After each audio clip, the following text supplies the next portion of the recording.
Kira-kira belajar yang terjadi SMP dahulu tadi seperti apa? Mungkin ada yang bisa bantu saya memberikan tanggapannya. Pembelajaran yang terjadi di sekolah kita itu masih berpusat pada guru atau sudah berpihak pada murid yang sudah Bapak Ibu lakukan selama ini? Maksudnya berpusat pada guru itu apa? Semua informasi, semua kegiatan itu ada di guru pusatnya. Murid itu hanya menggunakan metode ceramah misalnya, itu masih berpusat pada guru. Apakah sudah murid mencari sendiri informasi-informasi yang mereka butuhkan? Mungkin bisa berbagi pengalamannya. Bapak Ibu monggo.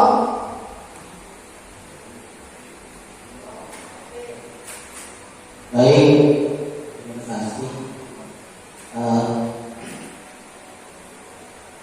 Proses pembelajaran selama ini proses pembelajarannya dari 3 tahun ke belakang, 3 tahun ke belakang itu proses pembelajarannya sama saya alami itu sistem informasinya yaitu sistem ceramah.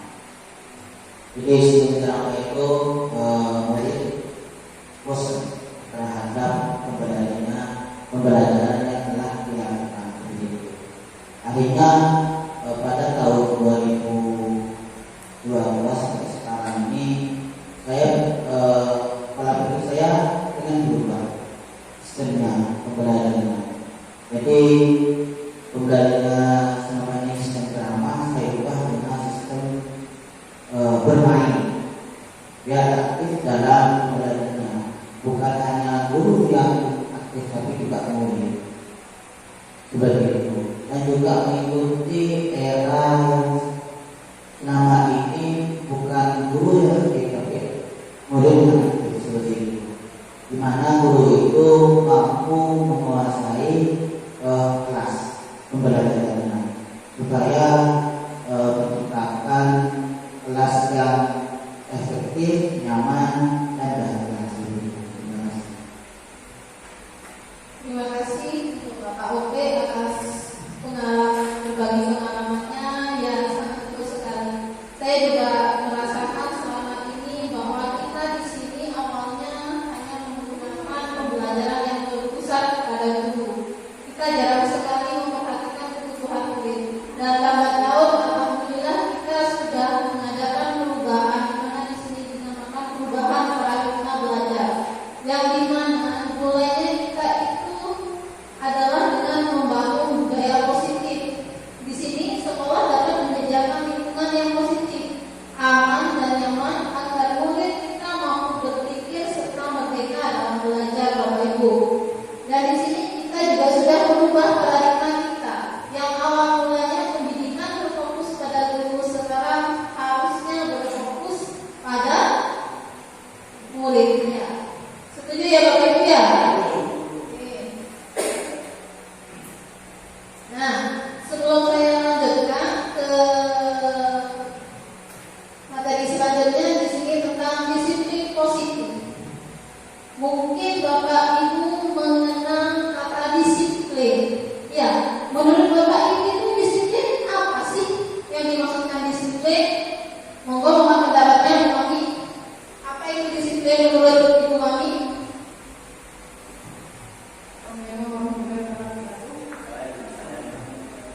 Yang dimaksud disiplin adalah disiplin waktu.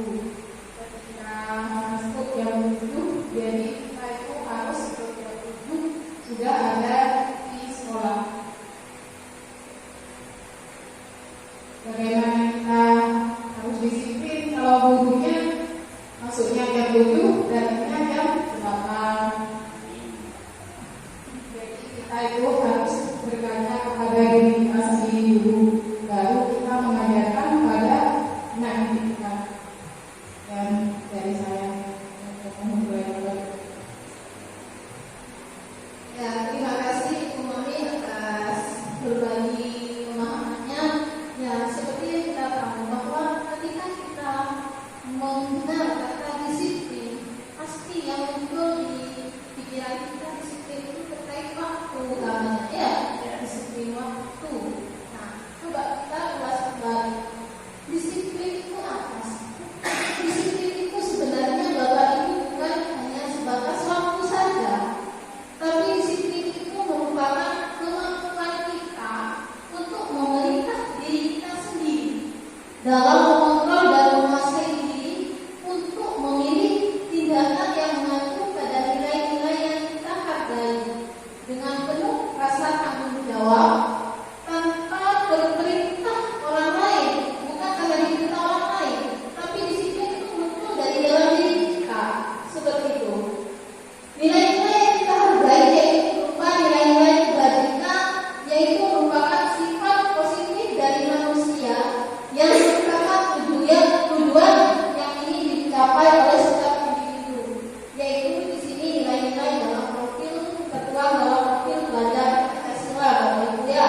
Jadi disiplin itu sebenarnya sudah ada dalam diri kita. Cuma bagaimana kita itu menampakkannya, bagaimana kita cara mengontrolnya, apa yang akan kita keluarkan, disiplin apa? Bisa disiplin waktu, bisa disiplin tentang pekerjaan kita, ya semua itu butuh disiplin, bukan hanya waktu saja. Nah, di sini kebutuhan dasar manusia di sini ada 5 Bapak Ibu. 5 kebutuhan dasar manusia. Jadi kita di sini sebagai seorang pendidik yang di sini kita dituntut untuk memberikan pendidikan yang berpihak pada murid. Ya, jadi kita di sini memiliki bukan hanya satu murid yang kita hadapi Bapak Ibu ya, yang kita hadapi lebih dari 10 atau 20 siswa.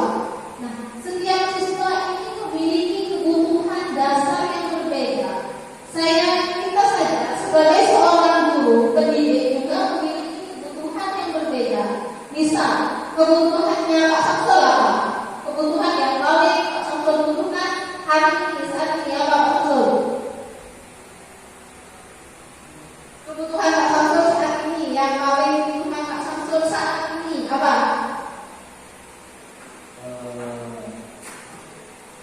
Assalamualaikum warahmatullahi wabarakatuh. Kebutuhan dasar manusia ini mengenai guru ya, tugasnya. Ini terkait dengan kebutuhan pendidik.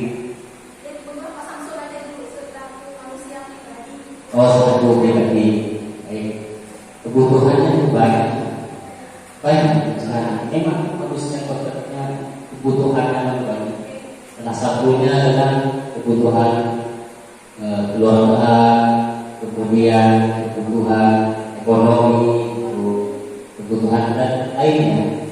Itu masih banyak kebutuhan, tapi belum terpenuhi.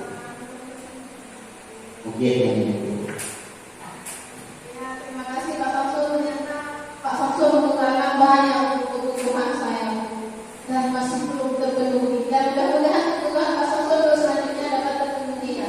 Di antaranya Bu, saya tentang ekonomi. Ya Pak Samsul, ekonomi. Kebutuhan ekonomi itu di sini sama.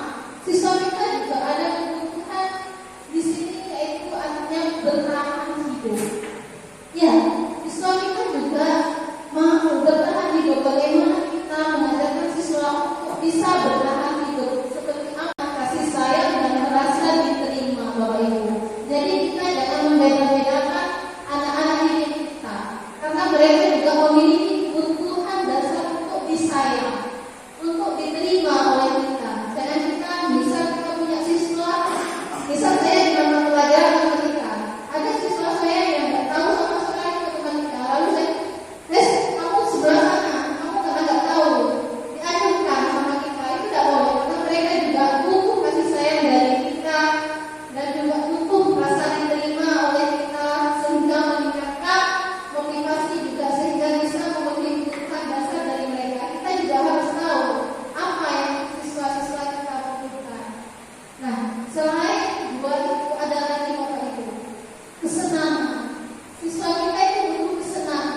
gaya pengajarnya.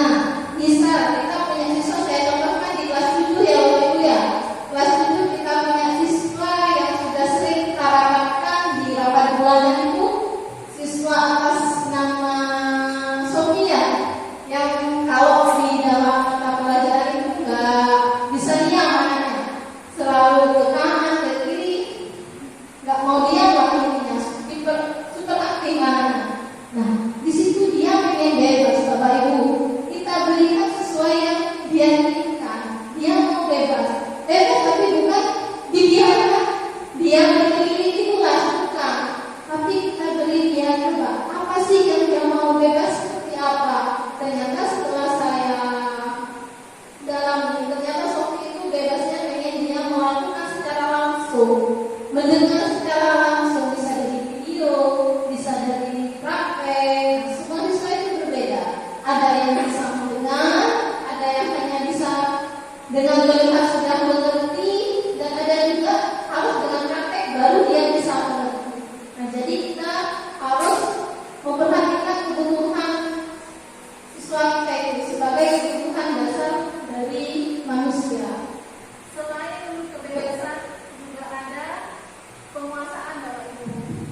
Penguasaan di sini berarti mereka merasa bisa seperti itu. Nah, motivasi perilaku sekarang dan masuk ke motivasi perilaku manusia. Sekarang saya coba minta tolong Bapak Ibu, Bu Mami dengan Bu Mita, Pak Ope dengan Pak Samsul dan Pak Samsul, Pak Afif juga sendirian karena ada temannya. Silakan bawa memperhatikan. Saya minta Bu Mita dan Pak Ope untuk menggenggam tangan sekuat mungkin. Coba genggam tangan sekuat mungkin. Ayo Ope, genggam tangan sampai sedih Ope. Bukan tangannya Mami, Pak Ope. Genggam ini Ope. Genggam yang kuat. Nah, saya minta tolong Bu Mami untuk membuka genggaman dari Ibu Mita, dan Pak Samsul membuka genggaman dari Pak Ope. Silakan. Coba. Tak keluar Pak berusaha apa? Kan Pak Ope. Bisa Bu Mami. Bu Mami bisa membuka genggaman Ibu Mita. Kuat Ibu. Kalau saya bisa ya. Kalau Oke, terima kasih Pak Ope karena Ope bisa nggak? Bisa? Tidak bisa. Oh, tidak bisa. Terima kasih. Nah, itu gambaran dari motivasi perilaku manusia yang sudah saya sampaikan tadi. Motivasi itu ada dua Bapak Ibu. Ada dua. Ada motivasi eksternal dan motivasi internal. Sekarang saya coba tegak lagi tangannya Ope. Pak Ope, Pak Ope kalau mau dibuka tangannya saya kasih ini ya. Mau ya Ope ya? Coba. Wah, ternyata Ope mau ya. Ope mau buka tangannya karena apa? Karena dikasih tempo sama kuliah ya. Nah, sekarang Bu Mita, saya coba memegang.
sering menjadi posisi kontrol pembuat rasa bersalah?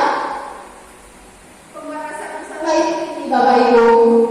Misal, saya alami, saya adalah seorang guru yang sering menggunakan posisi kontrol sebagai pembuat rasa bersalah. Maksudnya di sini ini ada murid saya yang terlambat waktu itu. Singkat cerita, saya panggil kenapa terlambat. Tiap hari kalian terlambat. Dia buku soalnya gini-gini dengan berbagai alasan.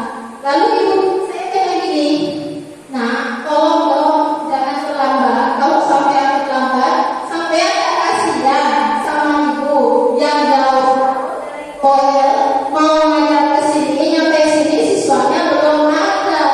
Gak kasihan sama ibu. Nah, itu kan membuat siswa merasa bersalah kan? Nah, itu juga membuat siswa itu merasa gagal, Bapak Ibu. Hal seperti itu juga perlu kita hindari. Yang selanjutnya sebagai teman. Maksudnya sebagai teman itu seperti apa? Ada para guru yang pernah merasa dirinya diposisikan sebagai teman oleh siswa. Ada, monggo berbagi pengalaman OP.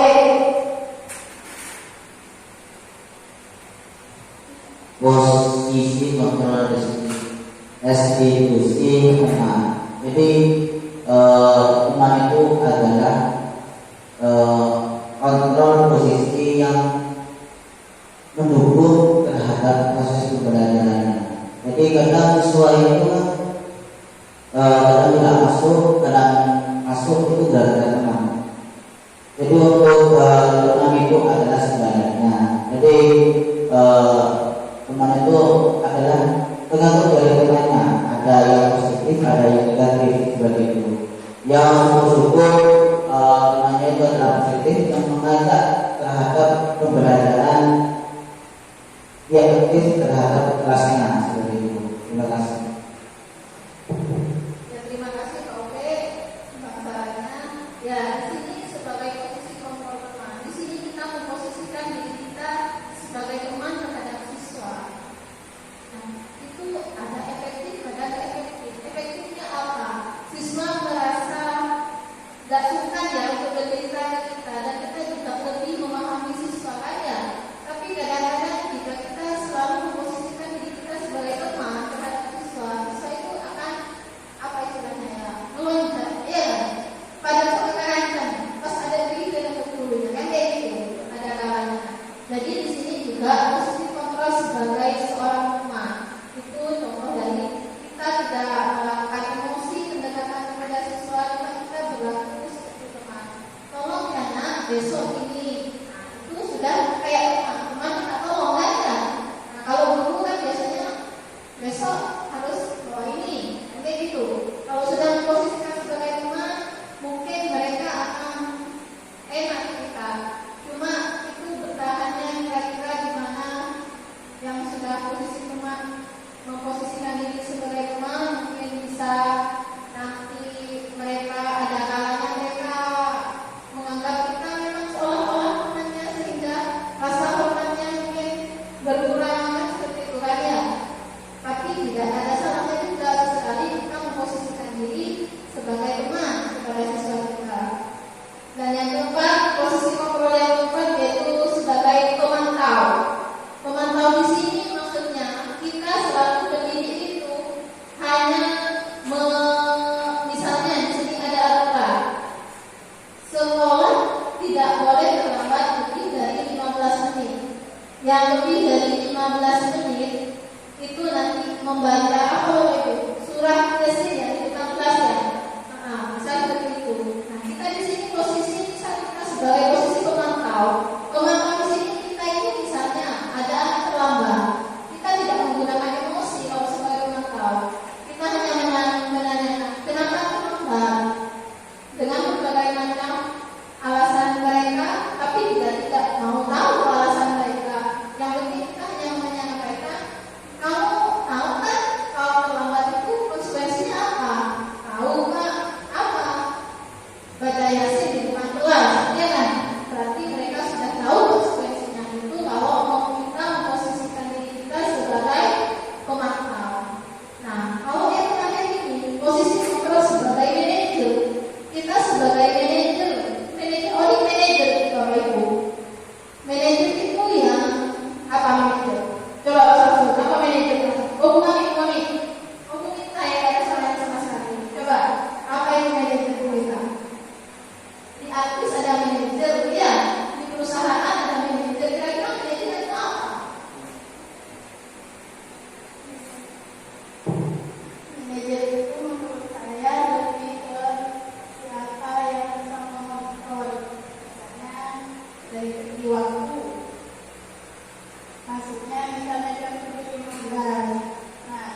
Dengan teman tahu, mereka sudah tahu konsekuensinya, ya sudah kalau ada hukuman ini, ada konsekuensi jika terlambat harus belajar, sudah biasa dilakukan. Jika kita memposisikan diri kita sebagai manajer, kita akan gini, jika ada datang siswa terlambat, kita akan menanyakan ke siswa alasan mereka terlambat, dan kita tidak memberikan kamu salah, sudah datang terlambat.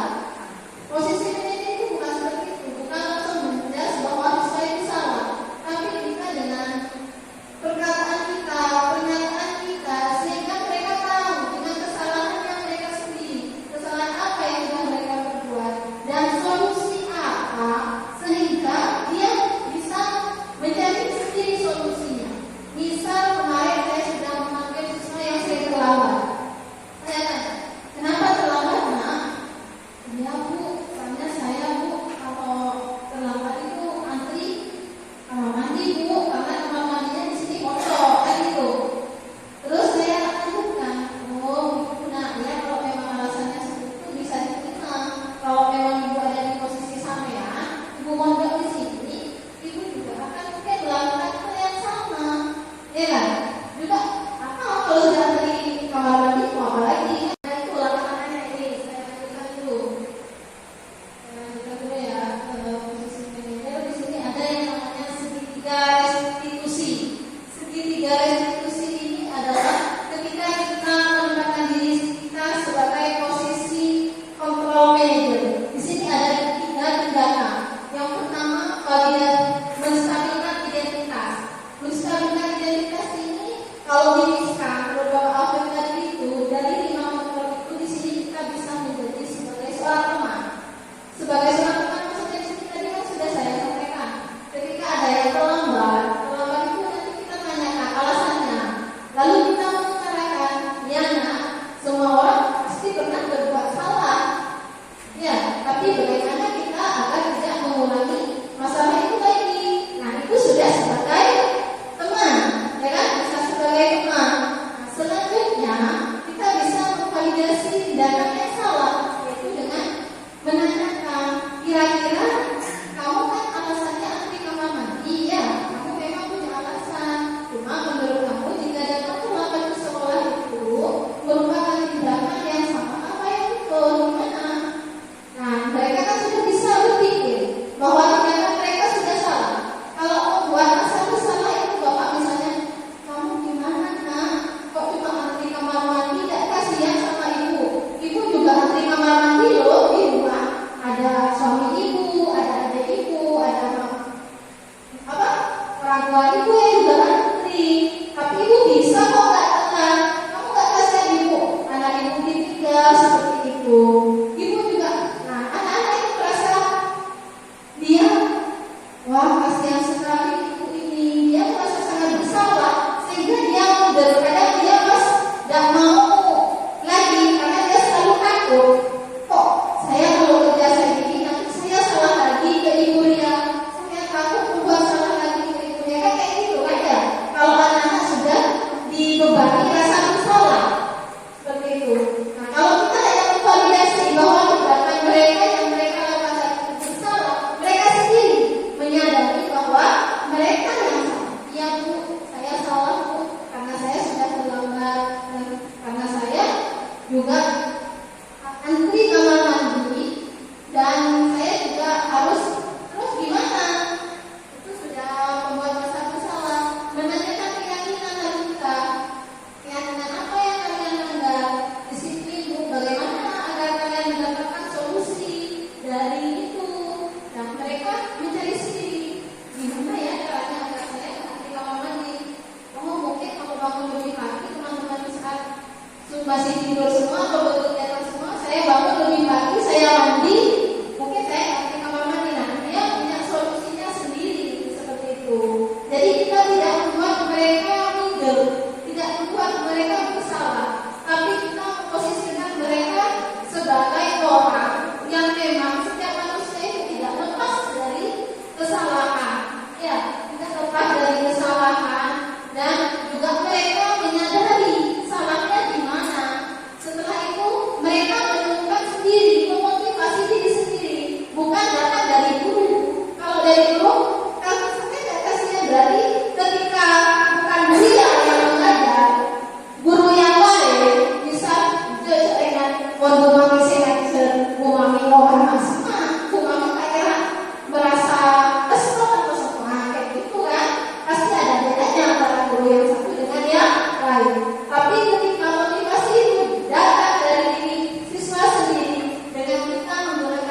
ketika restitusi kita tidak membuat mereka merasa bersalah, tapi mereka menyadari kesalahan mereka, insya Allah mereka akan menyamakan terhadap guru yang lain. Seperti itu.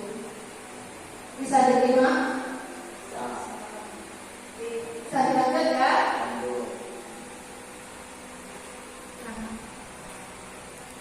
Bagaimana kita dapat menjadi manajer kelas? Kita harus membuat keyakinan kelas dulu. Kita buat keyakinan kelas dulu. Nilai-nilai yang harus berasal dari dalam diri tanpa paksaan. Harus dari dalam diri siswa. Saya di sini sudah melakukan aksi nyata kepada siswa untuk membuat keyakinan kelas. Di sini dan alhamdulillah sepertinya efektif sekali. Kayak tadi itu, bukan tadi sih. Kan sekarang waktunya liburan ya. Kemarin saya sempat bertanya ke siswa yang kita itu masalahnya di sini banyak siswa yang nggak masuk setelah jam istirahat ya Bapak Ibu ya. Nah setelah jam istirahat ternyata ketika saya tanyakan dengan menggunakan segitiga restitusi, mereka menjawab serta menemukan sendiri solusinya Bapak Ibu.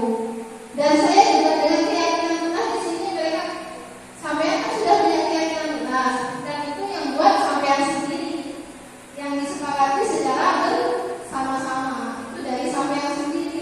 Maka gimana caranya kalian harus menghormati keyakinan kelas itu. Nah jadi Bapak Ibu nanti di kelas itu sebelum mulai pembelajaran bisa kita membuat keyakinan kelas bersama dengan murid-murid. Dan keyakinan kelas itu bukan dari kemauan kita, tapi dari kemauan murid kita. Apa yang dimau murid kita? Seperti itu Bapak Ibu ya. Itu sudah saya sampaikan tadi segitiga restitusi. Mungkin hanya sekian presentasi dari saya. Jika ada pertanyaan dari Bapak Ibu, monggo. Masih ada waktu beberapa menit itu, silakan. Ya Pak Samsul, monggo Pak Samsul. Assalamualaikum warahmatullahi wabarakatuh. Sedikit saya menyampaikan tentang terkait dengan kegiatan pada pagi hari ini. Kemudian tadi berpanjang lebar sudah membicarakan tentang pendidikan. Sebetulnya pendidikan di sini dimulai dari guru masing-masing, dari tenaga pengajar masing-masing. Niatnya harus niat yang baik. Saya mengutip dari dawuh beliau Maimun Zubair. Saya pernah lihat, saya sempat lihat nonton videonya. Kalau dari tenaga pendidik diusahakan, yang pertama harus sabar. Yang kedua, niatkan dalam hatinya, jangan memberi pelajaran, niatkan dalam hatinya untuk mendidik, jangan merasa betul. Keabri ilmu kamoe, mon pas abri ilmu mon. Gini, jangan memberi ilmu kepada murid kalau hatinya belum bersih. Katanya Imam Zubair seperti itu. Kemudian yang perlu diperhatikan itu adalah niatnya. Niat harus baik. Dan dahulu beliau sempat di sebuah oleh guru muda, ternyata benar menjadi pendidik ke anak so pas waktu anggaran bekerja, dokter itu harus pintar, harus cerdas, tidak boleh niatkan dalam hatinya mendidik masalah orang masalah tidak benar seperti itu. Jauh ilmu juga mungkin hanya itu yang bisa saya sampaikan.